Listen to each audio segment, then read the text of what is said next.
Bab pertama, semua telah pergi. Mama, jangan pergi, Ma. Brian sama siapa, Ma? Suara jeritan anak kecil umur 7 tahunan, disertai tangisan yang sungguh menyedihkan, membuat orang-orang yang sedang berkumpul di depan jenazah seorang perempuan merasa begitu kasihan. Orang-orang yang merupakan tetangga dekat itu tahu benar beratnya penderitaan anak kecil itu karena baru sebulan lalu kakeknya Brian meninggal dan hari ini disusul ibunya. Brian berlari kencang masuk ke dalam kamar dan ambruk memeluk tubuh ibunya yang terbujur di lantai beralaskan tikar. Tubuh yang sudah mulai dingin dan pucat kulitnya.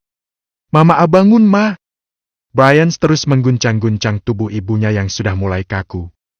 Karena kesedihan yang datang bertubi-tubi dengan meninggalnya kakek serta ibunya, Brian akhirnya pingsan. "Brian? Bangun! Mau kuliah nggak?" Brian membuka matanya yang terasa sangat berat. Mimpi yang sama saat kematian ibunya muncul lagi dan ini sudah yang kelima kalinya selama sebulan terakhir. Dilihatnya Scott, sahabatnya, sedang berdiri di samping tempat tidurnya sambil mengguncang-guncang tubuhnya. Mata Scott melotot memandangi wajahnya. "Jam berapa ini, Scott?" Tanya Brian masih setengah sadar antara tidur dan bangun. "Jam 7, bangun cepat. Bukankah hari ini kamu ada konsultasi dengan dosen pembimbingmu?" Dengan gak sabaran, Scott mengingatkan sahabatnya jika hari ini ada agenda penting untuk Brian, yaitu konsultasi tesis untuk tugas akhirnya. Iya, aku bangun." Dengan malas-malasan Brian membuka selimut tipis dan agak butut yang menutupi tubuhnya lalu berjalan pelan ke kamar mandi. Melihat sahabatnya yang seperti gak ada semangat itu, Scott menggeleng-gelengkan kepalanya. Sudah seminggu ini Brian terlihat lesu dan seperti sedang memikul beban berat. Ada apa sebenarnya? Batin Scott menduga-duga.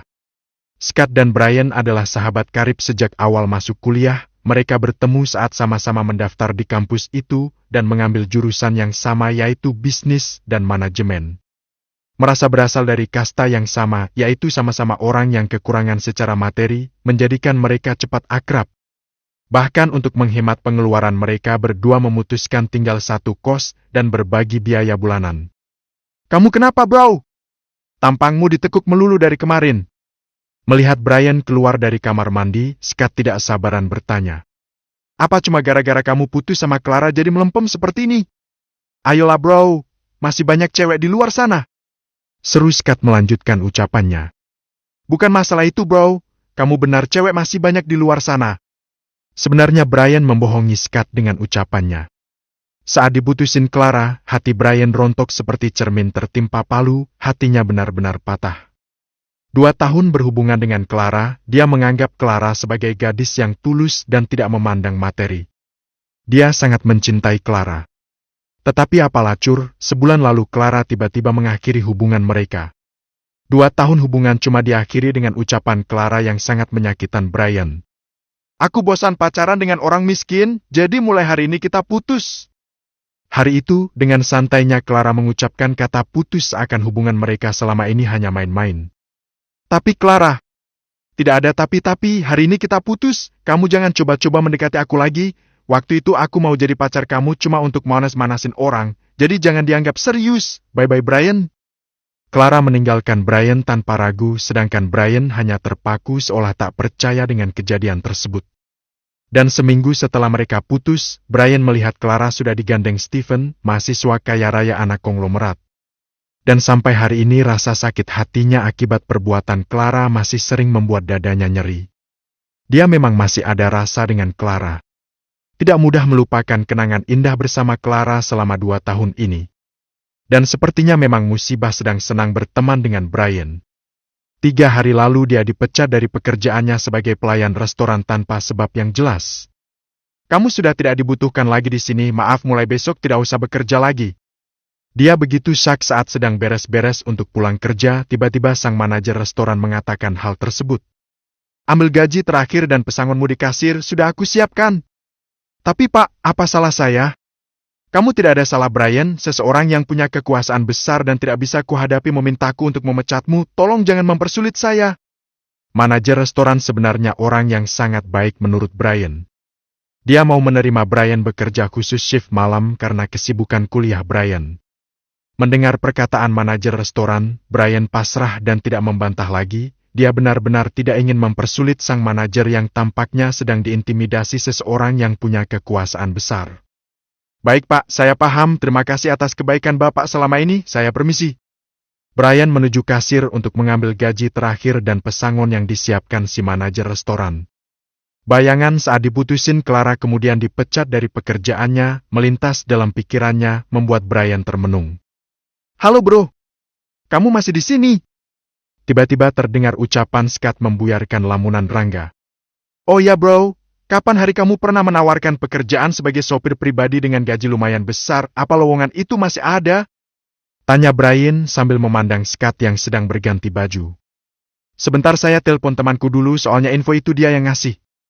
Scott mencari nomor handphone temannya dan langsung menanyakan lowongan sopir pribadi tersebut. Sejenak kemudian Scott menutup teleponnya dan menoleh ke arah Rangga. Kamu beruntung bro, lowongan masih terbuka nih alamat rumahnya, sebaiknya langsung kamu samperin setelah selesai urusanmu di kampus. Saran Scott karena khawatir keduluan orang lain. Iya bro, thank you. Melihat Brian kembali bersemangat, Scott tersenyum. Gitu dong bro. Hidup ini indah, jangan mau dibuat pusing gara-gara seorang gadis. Ucap Scott sambil memukul bahu Brian dengan keras. Beu kakak! Sialan lu, Scott! Sakit tahu! Brian memaki Scott karena rasa linu di pundaknya yang barusan dipukul Scott. Sementara Scott malah tertawa ngakak melihat sahabatnya ngamuk-ngamuk. Ayo berangkat! Atau mau ku tinggal? Kata Scott sambil mengacungkan kunci sepeda motor bututnya. Akhirnya mereka berdua berangkat ke kampus. Mereka berdua sama-sama jadi mahasiswa tingkat akhir dan sama-sama sedang menyusun tugas akhir. Sampai di kampus, Brian segera menuju ruangan dosen pembimbingnya sedangkan Scott melangkahkan kakinya ke perpustakaan. Scott masih membutuhkan banyak literatur untuk skripsinya yang sampai saat ini baru sampai bab pendahuluan. Kalau sudah di perpustakaan, Scott akan lupa waktu, dia memaksa dirinya untuk segera bisa lulus dan bekerja karena gak tega melihat orang tuanya yang hidup pas-pasan harus banting tulang mencari nafkah untuk membayar uang kuliahnya. Sementara Brian, sudah hampir 2 jam dia melakukan konsultasi dengan dosen pembimbingnya. Brian butuh konsultasi intens karena skripsinya sudah sampai tahap hasil penelitian dan pembahasan. 2 hari lagi kamu konsul lagi, setelah kamu koreksi beberapa pembahasan yang kurang tepat dan sudah saya tandai tadi. Dosen pembimbing Brian menyerahkan kembali draft skripsi Brian yang tadi mereka bahas berdua. Baik Pak, terima kasih, saya permisi dulu Pak. Setelah berpamitan Brian langsung keluar dari ruangan dosen.